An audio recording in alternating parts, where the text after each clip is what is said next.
Welcome to learners जून। हमने हमारी पिछली वीडियो में 3.1 exercise pair of linear equation किया था बाय ग्राफिकल मेथड। आज हम pair of linear equation solve करेंगे by substitution method, that is exercise 3.2। तो इस मेथड में हम करते क्या है, पहले हम ये देखते हैं। मैं एक एग्जांपल से ही आपको समझा रही हूँ, जो कि हमारा एक्सरसाइज का फर्स्ट सम भी है, फर्स्ट सम का फर्स्ट पार्ट। तो इसमें करना क्या होता है, हमें वही पेयर ऑफ लीनियर इक्वेशंस दी होती है, तो हम इक्वेशंस का नाम दे देते हैं। This is a first number equation, this is a second number equation. इस मेथड में हमें क्या करना है, कोई भी एक इक्वेशन उठाई, जैसे कि मान लो मैंने फर्स्ट नंबर इक्वेशन उठाई, उसमें से हम एक वेरिएबल की वैल्यू निकाल लेंगे।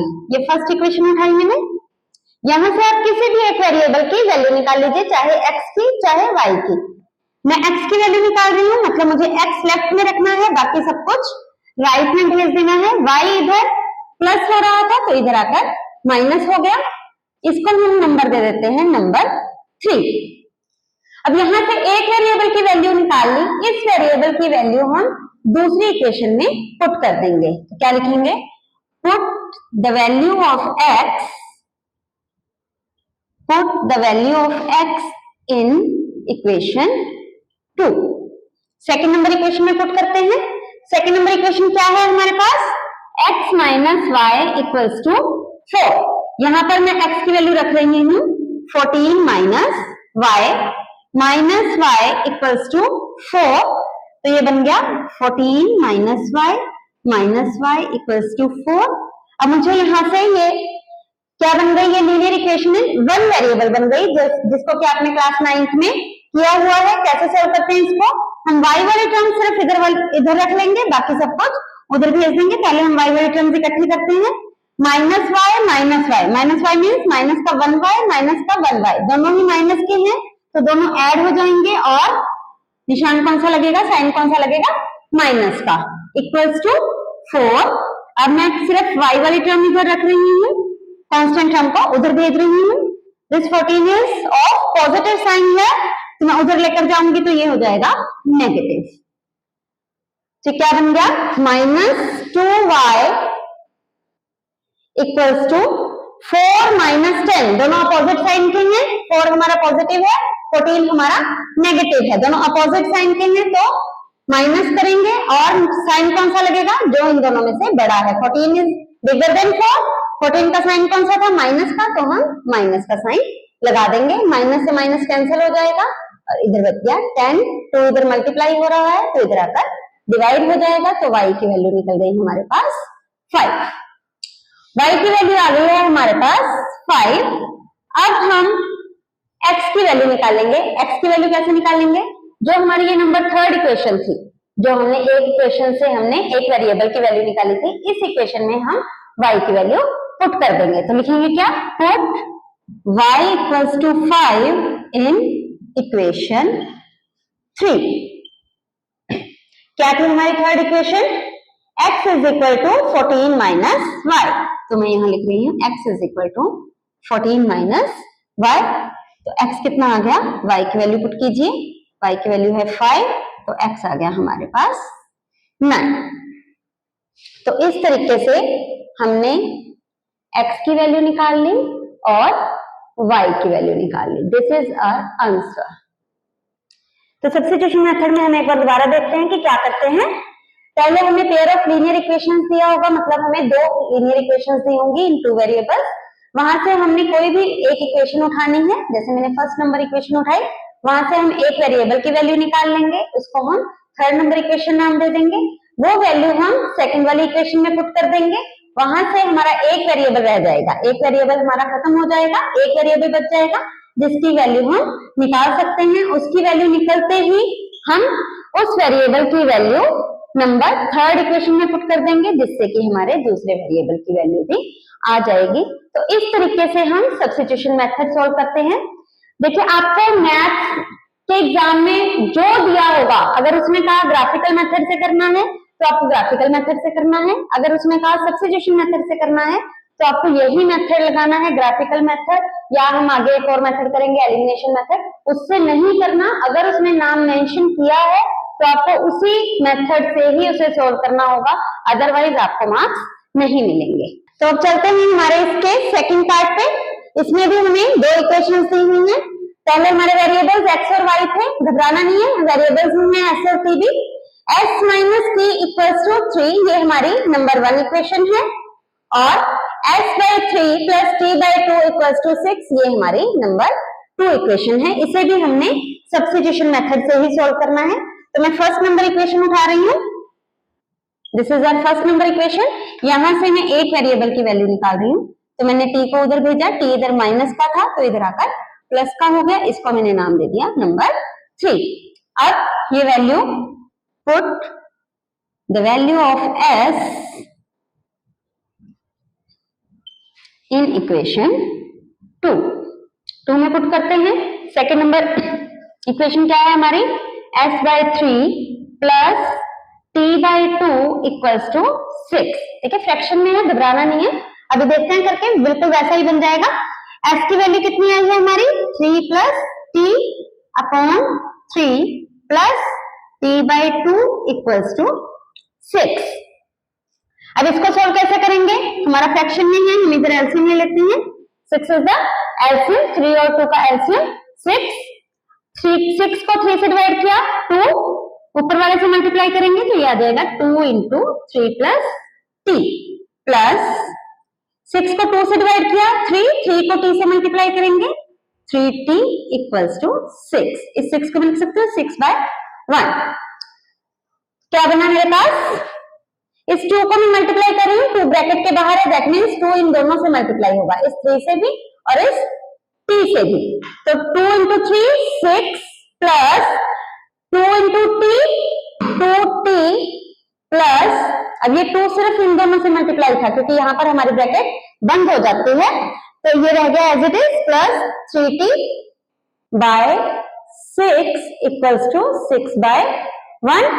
तो 2t plus 3t is 5t by 6 equals to 6 by 1। अब हम करेंगे क्रॉस मल्टीप्लाई।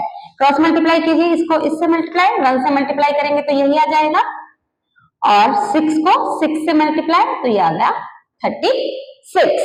अब t की वैल्यू निकालनी आपको आती है, यहां से 6 को उधर लेके जाएंगे तो ये माइनस का हो जाएगा, 5t इक्वल्स टू 30, तो t इक्वल्स टू 5 इधर मल्टीप्लाई है तो इधर आकर डिवाइड हो गया, तो t की वैल्यू निकल गई हमारी 6।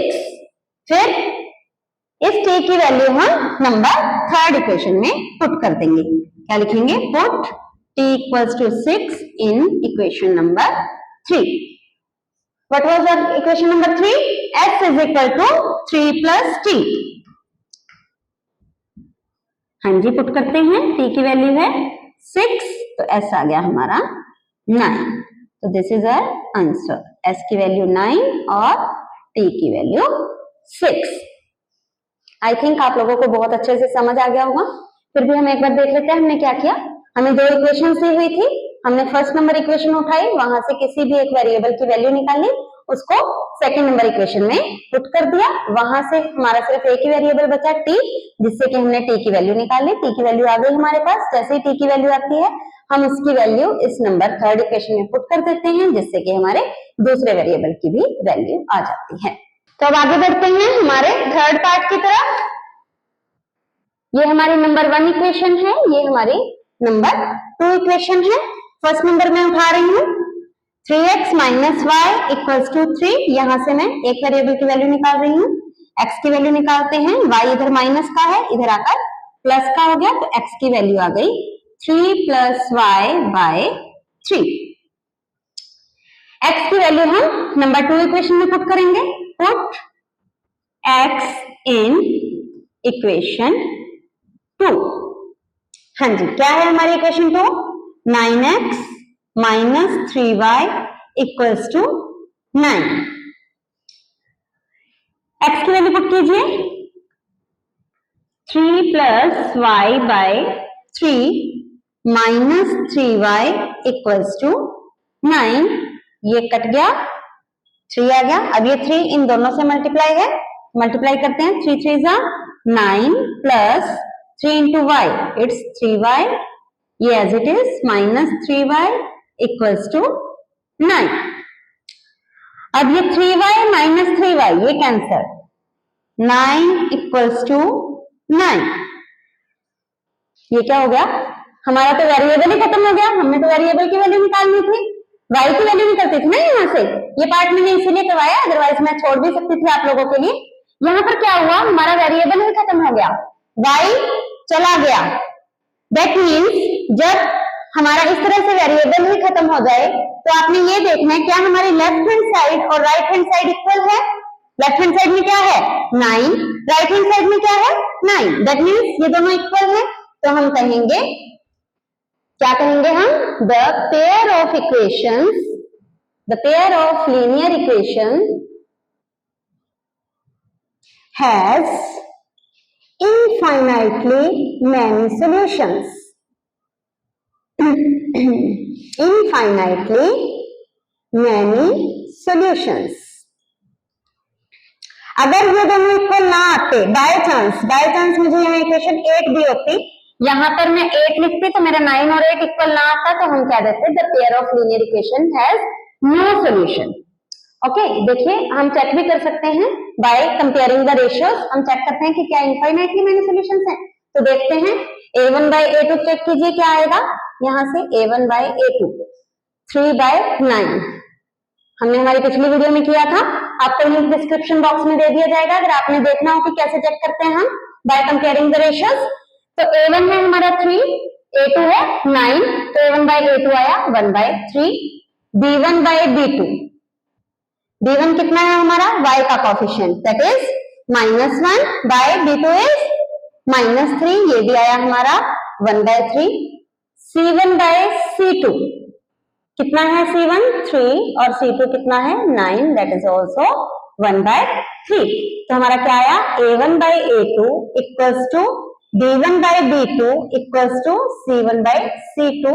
और ये किस केस में होता था, तीनों इक्वल, जब system has infinitely many solutions. ये सिर्फ आपने चेक किया है, ये आपको सब्स्टिट्यूशन मेथड में नहीं करना। ये तो हमने एक बार चेक किया था कि क्या हमारा सच्ची में ही इनफाइनाइटली मैनी सॉल्यूशंस आ रहा था दूसरे तरीके से भी, तो हमने बाय कंपेयरिंग द रेशियोज भी करके देख लिया, तो हमारी कंडीशन वही आई है इनफाइनाइटली मैनी सॉल्यूशंस वाली। तो हम आगे बढ़ते हैं अब हमारे नेक्स्ट पार्ट पे, फोर्थ पार्ट पे। इसमें भी हमें दो इक्वेशंस दी हुई हैं, this is our number 1 equation, this is our number 2 equation. अब क्या है, इसमें हमारे जो कांस्टेंट्स हैं वो पॉइंट्स में हैं, तो हम पहले इनको थोड़ा सा अच्छे तरीके से लेके आते हैं। पहले मैंने नंबर 1 इक्वेशन ली, क्या थी 0.2x plus 0.3y equals to 1.3। Points में सोल्व करना मुश्किल है थोड़ा सा, तो हम इसको पॉइंट्स की बजाय सिंपल फॉर्म में लेके आते हैं। 0.2 को मैं 2/10 लिख सकती हूँ, 2/10x प्लस ये हो गया 3/10y इक्वल्स टू ये हो गया हमारा 13/10।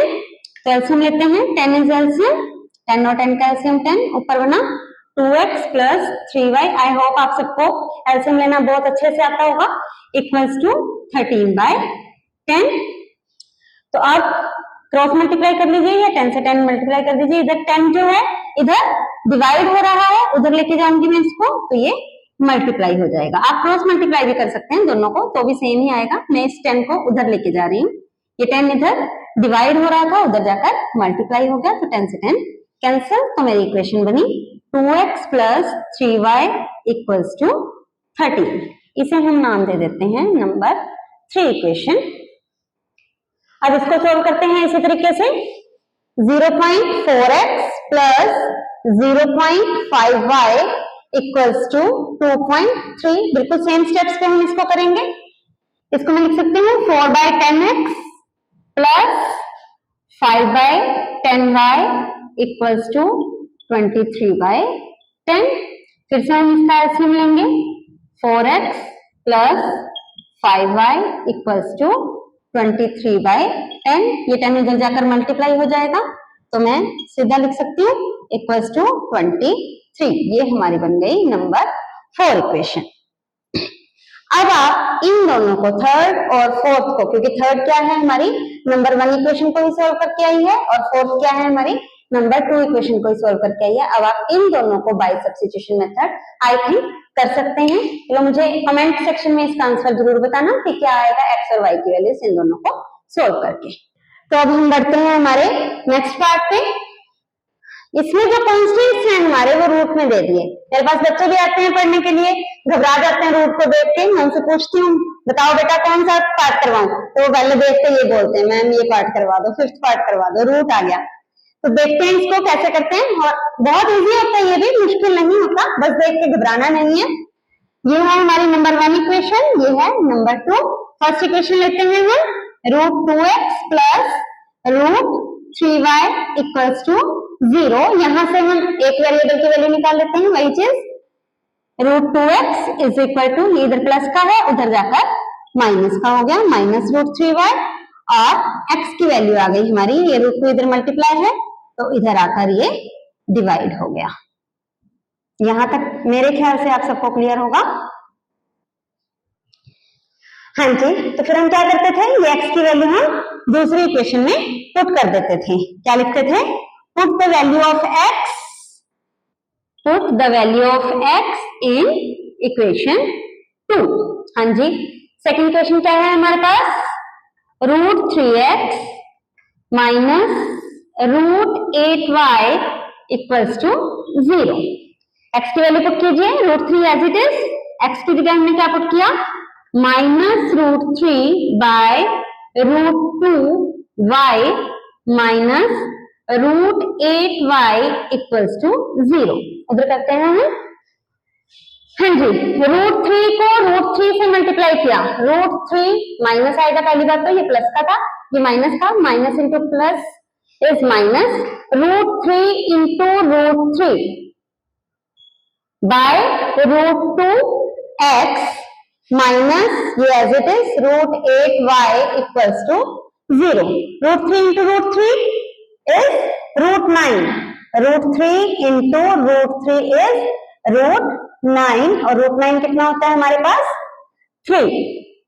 ठीक है, तो मैं इसको सीधा लिख रही हूँ, minus 3x by √2 minus x, sorry it's y। x की तो वैल्यू पुट कर दी थी ना, वो तो हमारा चला ही गया था, खत्म ही हो गया था। तो यहाँ पर बचा √8y, इसके मैं y में 1 लगा दूं, इक्वल्स टू 0। तो एलसीएम लेते हैं, √2 इज द एलसीएम, तो यहाँ बचा माइनस 3y माइनस √2 को 1 से डिवाइड किया, √2 को √8 से मल्टीप्लाई किया, √2 इंटू √8y इक्वल्स टू 0। ठीक है जी, अब √2 इंटू √8, √2 इंटू √8 इज, दोनों की मल्टीप्लाई करो, पता होगा रूट में, रूट के अंदर वाले भी मल्टीप्लाई हो जाते हैं, 2 इंटू 8 16, 16 का रूट नहीं समझ आ रहा तो इसको लिख लो 4 इंटू 4, पेयर बन गया, रूट से एक पेयर बाहर आ जाता है, दैट इज 4। तो ये बन गया हमारा 4, माइनस 3y माइनस 4y, इस √2 को मैं उधर लेके जा रही हूँ, ये √2 इधर डिवाइड हो रहा है तो उधर जाकर ये मल्टीप्लाई हो जाएगा, माइनस 3y माइनस 4y, दोनों ही माइनस के हैं तो प्लस होगा, लेकिन साइन कौन सा आएगा, माइनस का ही आएगा। 3 और 4 7y इक्वल्स टू 0 को हम किसी से भी मल्टीप्लाई करें दैट इज 0, तो y कितना आ गया, 0 बाय -7 से, -7 इधर मल्टीप्लाई हो रहा था उधर आकर डिवाइड हो गया, फिर 0 को हम किसी भी नॉन जीरो नंबर से डिवाइड करते हैं तो वो 0 आता है, तो y की वैल्यू निकल गई 0। तो इस y की वैल्यू हम पुट कर देंगे हमारे नंबर 3rd इक्वेशन में, put y equals to 0 in 3rd equation. क्या है हमारी 3rd equation, x is equal to minus √3 by √2 into y, y की वैल्यू पुट करो, माइनस √3 बाय √2, y की वैल्यू है हमारे पास 0। अब 0 को किसी से मल्टीप्लाई करो, किसी भी नॉन जीरो नंबर से डिवाइड करो तो दैट इज 0, तो x भी हमारा आ गया 0। तो हमारा आंसर क्या बना, x भी 0 और y भी 0। देखो स्टेटमेंट कितनी खतरनाक थी ना, रूट में और आंसर कितना इजी सा आया है, x भी 0 और y भी 0। आई थिंक आप सबको क्लियर होगा ये। तो हमने हमारा फर्स्ट क्वेश्चन का 5th पार्ट किया था। 6th पार्ट आपको मैं एज एन असाइनमेंट दे रही हूँ, आप मुझे कमेंट सेक्शन में चाहे उसकी पिक खींच के भेज देना सोल्व करके। अब हम बढ़ते हैं हमारे सेकंड क्वेश्चन की तरफ। क्या कह रही है? Solve these two equations and hence find m for which y equals to mx plus 3। ये क्या है अभी बात करते हैं, पहले हम इन दोनों को सोल्व करते हैं उसी तरीके से। तो फर्स्ट इक्वेशन ली मैंने 2x plus 3y equals to 11। This is our first equation. मैंने यहाँ से एक वेरिएबल की वैल्यू निकाली, मैं x की वैल्यू निकाल रही हूँ।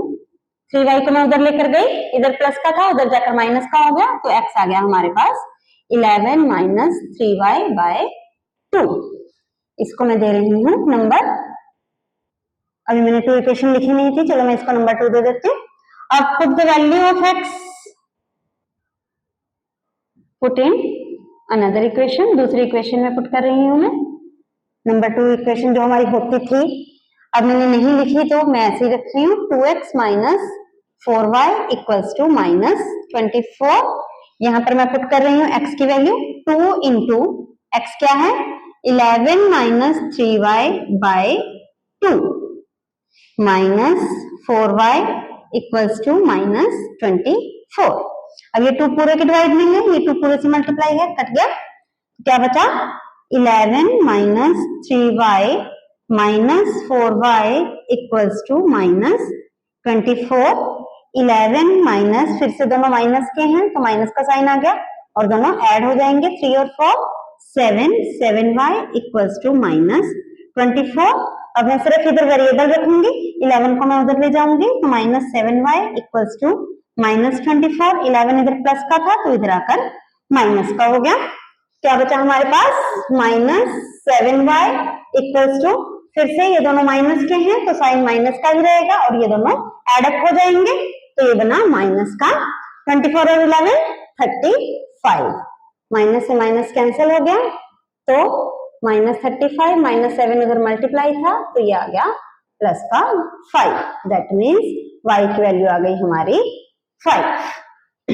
अब ये y की वैल्यू हम इसमें पुट कर देंगे, पुट y इक्वल्स टू 5 इन, अब मैंने उसको इक्वेशन 2 का नाम दिया हुआ है, आप 3 भी दे सकते हैं, पहले ये दोनों लिख के जैसे हम करते थे वैसे ही कर दीजिए। तो यहाँ पर पुट करते हैं x इज इक्वल टू क्या था हमारे पास 11 minus 3y upon 2, 11 minus 3y upon 2। हाँ जी, y की वैल्यू पुट कीजिए 5, 11 माइनस 3, y की वैल्यू है हमारे पास 5 बाय 2, 11 माइनस 3 इंटू 5 इज 15, फिर 11 माइनस 15, ये प्लस का है ये माइनस का है, दोनों का अपोजिट साइन है तो माइनस होगा, साइन कौन सा लगेगा जो बड़ा है, 15 इज बिगर देन 11 तो माइनस 4 बाय 2, तो x की वैल्यू आ गई हमारे पास माइनस 2, x की वैल्यू निकल गई, y की वैल्यू निकल गई। ठीक है, सोल्व तो कर दी हमने दोनों इक्वेशंस। सोल्व का मतलब यही होता है कि हमें वेरिएबल्स की वैल्यू फाइंड आउट करनी है। अब इसमें क्या कहा है, find m for which y equals to mx plus 3। क्या दिया हुआ है हमें, y equals to mx plus 3। यहां से हमने m की वैल्यू फाइंड आउट करनी है, y की वैल्यू हमारे पास निकल चुकी है, x की वैल्यू हमारे पास निकल चुकी है, हम यहाँ पुट कर देते हैं y इज 5, m हमने निकालना है, x is minus 2 plus 3। m find out करना है तो मैं m को एक साइड पे रखती हूँ, बाकी सारे को दूसरी साइड ले जाती हूँ। पहले हम इसको सोल्व कर लेते हैं, m इससे मल्टीप्लाई है तो ये बन गया माइनस 2m प्लस 3। इस 2m को मैं इधर लेके आ रही हूँ, ये इधर माइनस का था तो इधर आकर प्लस का हो गया, ये 3 एज इट इज, 5 को मैं उधर लेके जा रही हूँ, इधर 5 प्लस का था तो उधर जाकर माइनस का हो गया, यहाँ कर लेते हैं हम, तो 2m is equal to 3 minus 5 is minus 2, तो m कितना आ गया हमारे पास माइनस 2, 2 उधर मल्टीप्लाई हो रहा है तो इधर आकर डिवाइड हो गया, तो m की वैल्यू आ गई आपके पास minus 1। This is the value of m। I think this should be clear. वैसे ही किया हमने, पहले दोनों इक्वेशंस को सोल्व किया, वहां से x और y की वैल्यू निकल गई, बस हमें एक्स्ट्रा क्या निकालना था, इसमें हमें m की वैल्यू निकालनी थी। तो एक लीनियर इक्वेशन दी हुई थी हमें जिसमें कि हमें x और y की वैल्यू पता थी जो कि हम निकाल चुके थे, वो पुट की, तो हमारी m में linear equation in one variable सिर्फ m में बची, जिससे कि हमने m की वैल्यू निकाल दी। तो अब हम बढ़ते हैं हमारे नेक्स्ट सम की तरफ। थर्ड सम है, इसमें भी हमें दिया हुआ है कि इसको हमने सब्स्टिट्यूशन मेथड से ही सोल्व करना है। ये हमारे स्टेटमेंट सम है, तो पहले स्टेटमेंट समझिए क्या कह रहा है। The difference between two numbers is 26। दो नंबर्स हैं हमारे पास, उनका डिफरेंस है 26 and one number is 3 times the other. उनमें से जो एक नंबर है वो दूसरे का 3 टाइम्स है, तो हमें वो नंबर्स फाइंड आउट करने हैं। तो देखिए कैसे करें। पहले हम नंबर्स मान लेते हैं। Let the first number is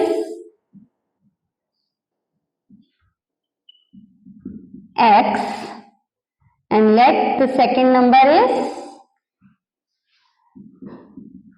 y। हमें क्या दिया हुआ है कि दोनों के बीच में डिफरेंस मीन्स उन दोनों को अगर माइनस करेंगे तो हमारा 26 आएगा।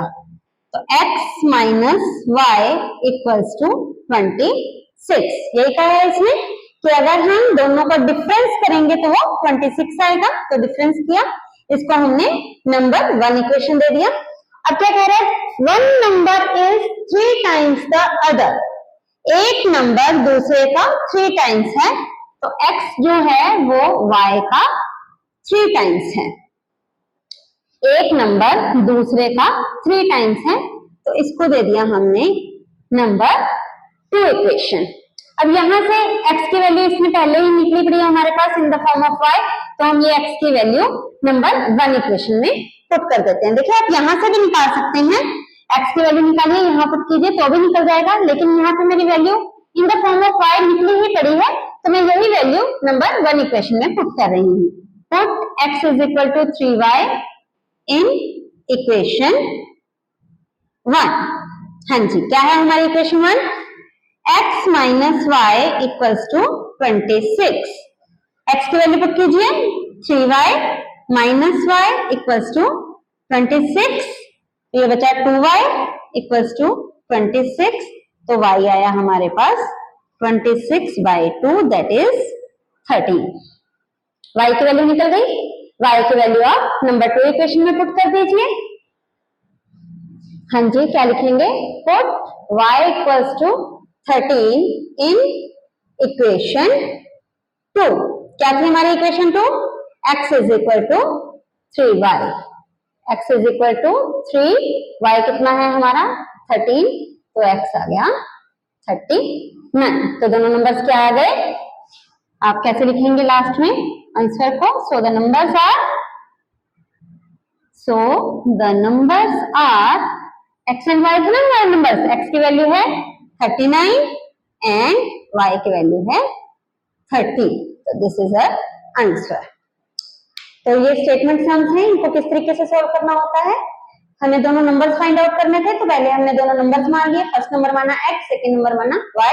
अकॉर्डिंग टू द क्वेश्चन हम इसके इक्वेशंस बनाते हैं। इसमें फर्स्ट कंडीशन क्या कही थी कि difference between two numbers is 26, तो दोनों का डिफरेंस लिखा 26। दूसरी कंडीशन कही थी one number is 3 times the other, तो फर्स्ट नंबर को हमने 3 टाइम्स कर दिया सेकंड का, तो इसकी वैल्यू हमने इसमें पुट कर दी, वहां से y निकल गया। y की वैल्यू हमने अगेन दूसरे नंबर इक्वेशन में पुट कर दी, वहां से हमारा x निकल गया। लास्ट में हम कंक्लूजन लाइन लिखते हैं, सो द नंबर्स आर, जो भी उसने पूछा होता है, जो भी हमारा आंसर आया होता है, हम लिख लेते हैं। हाँ जी, तो हम बढ़ते हैं हम हमारे सेकंड पार्ट की तरफ। स्टेटमेंट करते हैं पहले, the larger of to supplementary angles exceeds the smaller by 18 degree. इसने कहा कि हमारे पास दो सप्लीमेंट्री एंगल्स हैं। क्या होते हैं सप्लीमेंट्री एंगल्स? पढ़ा हुआ है आपने 7th क्लास में। सप्लीमेंट्री एंगल्स वो होते हैं जिनका सम करने पर 180 डिग्री आता है। एक और वर्ड था, शायद आप लोगों को याद हो, कॉम्प्लीमेंट्री एंगल्स। चलो उसका बताना मुझे क्या होते हैं कॉम्प्लीमेंट्री एंगल्स। अभी हम सप्लीमेंट्री कर रहे हैं, तो कहा है इसमें क्या कि दो सप्लीमेंट्री एंगल्स हैं, दैट मींस उन दोनों का सम 180 डिग्री है। उनमें से जो लार्जर है, जो बड़ा है, वो एक्सीड्स द स्मॉलर, वो स्मॉलर से बड़ा है। कितना बड़ा है? Bye 18 degree. बड़ा एंगल जो है वो छोटे से 18 डिग्री बड़ा है। तो हम मानते हैं, क्योंकि अब बिगर और स्मॉलर की बात चल रही है, तो हम क्या मानेंगे, लेट द बिगर एंगल, बड़े वाला एंगल हम मानते हैं x and let the smaller angle is y। अब क्योंकि सप्लीमेंट्री दिए हुए हैं तो इन दोनों का सम क्या होगा, x plus y equals to 180 degree. This is the definition of supplementary angle, आप सबने पढ़ा हुआ है। अब सेकंड इक्वेशन के लिए हम कंडीशन करते हैं कि जो लार्जर एंगल है, लार्जर एंगल क्या था हमारा x, वो क्या है, स्मॉलर से, स्मॉलर एंगल है हमारा y, स्मॉलर से 18 डिग्री बड़ा है, मतलब प्लस 18 डिग्री। डिग्री लगाना जरूरी है यहाँ पर भी, ठीक है। क्या कहा, लार्जर एंगल था जो x है वो हमारा स्मॉलर एंगल से यानी y से 18 डिग्री बड़ा है, तो हमने y में 18 डिग्री ऐड कर दिया। ये बन गई हमारी नंबर 2 इक्वेशन। फिर से वही बात, हमारी x की वैल्यू निकली पड़ी है इन टर्म्स ऑफ y, तो मुझे सीधी सीधी मैं यही वैल्यू सब्स्टिट्यूट कर दूंगी in equation number 1। Put value of x in 1। हाँ जी, क्या है हमारी first number equation, x plus y equals to 180 degree. x की वैल्यू पुट कीजिए, y प्लस 18 डिग्री, x की वैल्यू ये है, plus y as it is equals to 180 degree as it is. y और y कितना बन गया, 2y, 18 डिग्री को हम उधर लेके जाएंगे, इधर प्लस था उधर जाकर ये माइनस का हो गया, कीजिए माइनस, 2y इक्वल्स टू 2 6 1, तो y आ गया हमारा 162 degree by 2 that is 81 degree. तो हमारा y कितना आ गया, 81 डिग्री। तो हमारा एक एंगल निकल गया, दूसरी हम इसमें वैल्यू पुट कर देते हैं, put y equals to 81 degree in equation 2। हाँ जी, क्या थी हमारी equation 2, x is equal to y plus 18 degree. कर दीजिए पुट, y की वैल्यू 81 डिग्री प्लस 18 डिग्री, तो x आ गया हमारे पास 99 डिग्री। तो हमारे दोनों एंगल्स निकल गए। तो हम लास्ट में कंक्लूजन लाइन क्या लिखेंगे, सो द एंगल्स आर, कौन कौन से एंगल आए हैं हमारे, x आया है 99 डिग्री एंड y आया है हमारा 81 degree. This is the answer. I think आपको क्लियर होगा। बढ़ते हैं हमारे नेक्स्ट पार्ट की तरफ। स्टेटमेंट क्या कहते हैं, देखिए, the taxi charges in a city consist of a fixed charge. एक सिटी के अंदर टैक्सी चार्जेस क्या हैं, एक तो फिक्स चार्ज है, together with the charge for the distance covered, कि जितने किलोमीटर आप चलेंगे उस हिसाब से आपके चार्जेस अलग से होंगे। फिक्स चार्जेस तो जो हैं वो है ही, और जितने किलोमीटर आप ट्रेवल करेंगे उस हिसाब से अलग से चार्जेस हैं। For distance of 10 kilometre, 10 kilometre अगर कोई भी इंसान ट्रेवल करता है तो उसके चार्जेस आते हैं, charges paid is ₹105। And for a journey of 15 kilometre, 15 kilometre के लिए चार्जेस कितने हैं, ₹155। तो हमें एक तो फिक्स चार्जेस निकालनी है और दूसरा चार्जेस पर किलोमीटर निकालना है। आगे क्या निकालना है, also find the charges for a distance of 25 kilometre, कि अगर कोई इंसान 25 किलोमीटर चलता है तो उसके क्या चार्जेस आएंगे। तो देखते हैं पहले, तो हमें दो जगह निकालनी है। पहले तो एक तो फिक्स चार्जेस, तो हम मान लेते हैं let fix charges. Fix charges हम मान लेते हैं, चार्जेस हैं तो यूनिट्स लगाना जरूरी है, मैंने पहले भी आपको कहा हुआ है, ₹x, और चार्जेस मान लेते हैं पर किलोमीटर। चार्जेस पर किलोमीटर इज ₹1। क्लियर। अब 10 किलोमीटर के लिए वो कितने पैसे दे रहा है, 105। अब इक्वेशन क्या बनेगी, देखिए, फिक्स चार्जेस तो लग ही रहे हैं, x तो लग ही रहे हैं, और 1 किलोमीटर के उसके चार्जेस लग रहे हैं y, तो 10 किलोमीटर के कितने लगेंगे, 10y, और इनको मिलाकर कितने टोटल रुपीज वो पे कर रहा है, 105। ये बन गई हमारी नंबर 1 इक्वेशन। इसी तरीके से हम 15 किलोमीटर के लिए करते हैं। फिक्स चार्जेस तो लग ही रहे हैं। 15 किलोमीटर के लिए क्या बनेगा, 15y इक्वल्स टू कितने हैं टोटल चार्जेस इसके 15 किलोमीटर के, 155। तो ये बन गई हमारी नंबर 2 इक्वेशन। अब सोल्व करना इसको आता है आपको, मैंने बहुत सारे पार्ट्स करवा दिए, इसको सोल्व आप करेंगे, मतलब एक्स और वाई की वैल्यूज आप निकालेंगे, ठीक है। जितनी भी आ गई एक्स और वाई की वैल्यूज। अब हम नेक्स्ट की तरफ बढ़ते हैं कि क्या कहा है इसमें और क्या निकालना है। Also find the charges for a distance of 25 kilometre.